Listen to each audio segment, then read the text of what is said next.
Om te meet is om te weet en is 'n beginsel wat ons studente leer om getrou na te volg. Die aardlekkasie, diskonnekteerder of earth leakage relay, soos wat dit alom bekend staan, is seker die belangrikste veiligheidstoestel in enige elektriese installasie en moet jy dit ten minste elke 6 maande toets deur net hierdie knoppie te druk.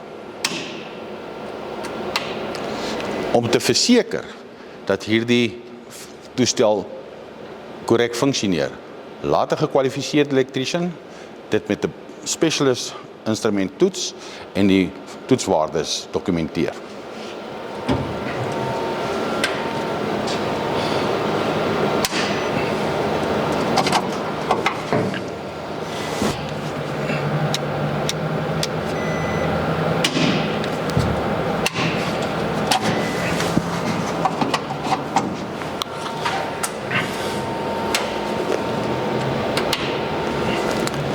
Om te meet is om te weet. Maar om te weet, moet jy leer hoe om te meet. Wees proaktief sodat foute betyds opgespoor en reggestel kan word. En skryf vandag in by bko.co.za. Dan leer ons jou meer as net hoe om te meet.